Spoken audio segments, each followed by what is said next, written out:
So I made a video about why African YouTubers earn less than other YouTubers. And I got some comments, and some of the mentality in the comments just kind of like confused me.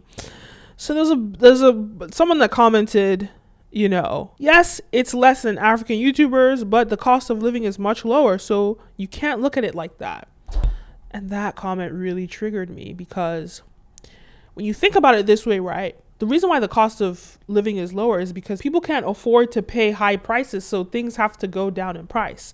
But I'm like, YouTube creates an opportunity for people to make more money. And yes, I broke down in the video why certain things, in terms of like, okay, YouTube advertisers pay YouTube a certain amount. Advertisers just won't be able to afford to pay high prices to YouTube. But here's my thing, right? YouTube literally has $135 billion sitting in an account, not being reinvested. Google also has 30, 40, 50 billion in cash. It has no idea how to invest that money in technology effectively. And so it prefers getting 0% interest from Mr. Bernanke. Effectively, the cash sort of gets burned away over time through inflation because there are no ideas that Google has on how to spend the money. I have news for you. Google is not a tech company anymore. It's a tech holding company with $135 billion worth of cash and not a lot of ideas. Google is not like Amazon. They're not reinvesting into innovation because Google is such a bureaucracy. So they just literally have money sitting in an account, or sitting in accounts, not doing anything. And I feel like if they change their strategy, I'm not saying give YouTubers, African YouTubers, free money, but you can afford to have a CSR strategy where you give African YouTubers, maybe you do a rev share of 50%, because out of the advertising dollars that are earned, something like that, to at least support upward mobility in these countries, right? Because I just look at it this way, because if you inject capital into Africa and you develop capital in Africa, it's like Google's investing in itself. There are going to be more YouTubers that want to do YouTube, which means more ad revenue for YouTube. There's going to be more money circulating in the countries, and more advertising dollars being spent on YouTube. So YouTube has the capital to invest in Africa, is what I'm saying. And so I don't understand why they're not doing that. I think that when it comes to African YouTubers, their strategy needs to be different and give a 50 rev share split. And the 50 is even being they could afford it, is what I'm saying. 50 is the YouTubers are doing all the work, right? You guys are getting the advertisers, sure. But think about it. If you gave them 50% rev share on the ad revenue, it would change the game. Because as it stands, I looked at this YouTuber, right? She has 200, almost 300K followers. She's been doing YouTube for a while. And she makes about 50% less than the lowest paid YouTubers in America. So I think her CPM is $2 per 1,000 views. I think the lowest I've ever heard is $4. I'm sure there are people that get less. I heard in India, people are paid way less. But when it comes to India, there are 1 billion people in India. They're literally... Indian YouTube channels are the biggest on the platform. The two biggest YouTube channels on the platform are Indians, and they have over 200 million. One has over 200 million. The other one has over 126 million. So India has a big, massive market. There are 1 billion people in India or more. And so when it comes down to it, even though the ad dollars, they're paying less per ad, there are more advertisers in India. It's like a wholesale deal, the way that YouTube is looking at it. So it's beneficial for YouTube, right, to have India pay less because it's a wholesale deal. But when it comes to Africa, I'm not saying give us charity or whatever, but when it comes down to it, the world has exploited Africa, let's be honest. And I think that supporting or investing in Africa in this way will not only make more revenue opportunities for Google and help Google penetrate a new industry or a new marketplace, right? It would really help YouTube do that. But it would really empower the people in Africa. So I think it's so like I just look at it this way. Let's say like 2,000 people make $100,000 a year on YouTube, and that's not a lot of money by U.S. standards. But in Africa, well, it is a lot of money by U.S. standards, but it's not in terms of like.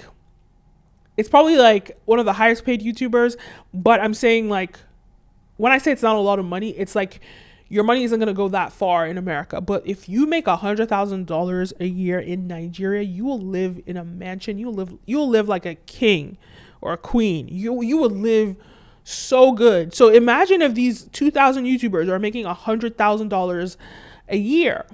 Think about how much money they would inject into the Nigerian economy and further create opportunities for people in their own environment.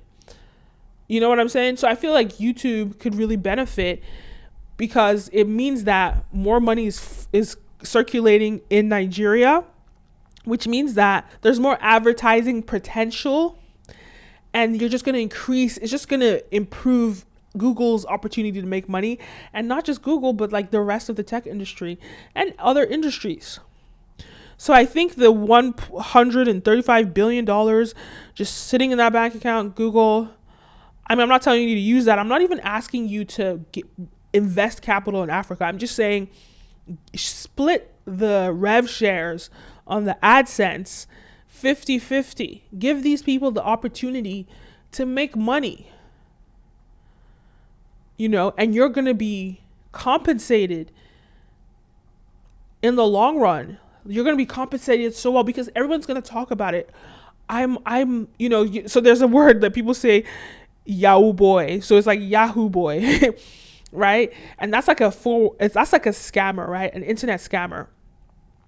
And think about how many billions of dollars internet scammers are taking from the West because they can't find lucrative jobs in their countries that can actually make them sustain themselves. So like, think about it this way. If all those guys have shown competence on the internet, switch their strategy to YouTubing and to doing tech stuff online, and they're making serious money, you're going to reduce the possibility of people, you know, scamming on the internet. And that's actually just going to help people in the West not get scammed online. So that's another thing. You know, so there's so many beneficial things there if these tech companies really just like invested in Africa because they can really afford to. And there's a great opportunity, like if you really want to help Africa, because they all come with this like singing this tune, like we're here to help Africa, we're here to make a difference, this, that, or whatever. But if you really want to make a difference, really sit down and plan a strategy that's actually going to create a strong ROI on the continent. I really believe that yes, YouTube can do more. I think that you can split your rev share by 50% with these African YouTubers.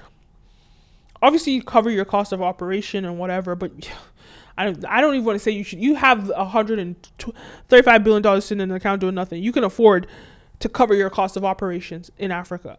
But if you invest in Africa, you will see rewards down the line. And people will be loyal to you because everyone's going to say, instead of them saying they're a Yahoo boy, they can say they're a Google girl. And a Google girl is somebody that's making money legitimately, not robbing people online, but legitimately making money. So Google, create more Google girls and boys. Create more legitimate avenues for Nigerians and Africans around in the continent, you know, and in India too. But I'm not talking about India right here. I'm talking about Africa. Target these countries that have high scams. Target these countries that have high rates of scamming. Give them opportunities, and you can really change the game. Anyway, those are my thoughts. Let me know your thoughts. Leave a comment down below. Don't forget to like, follow, subscribe, all the above. My name is Kenim, and see you next time. Peace. I just released a short film, A Second Husband. Go check it out right now. Link down below. I'm getting married. Again.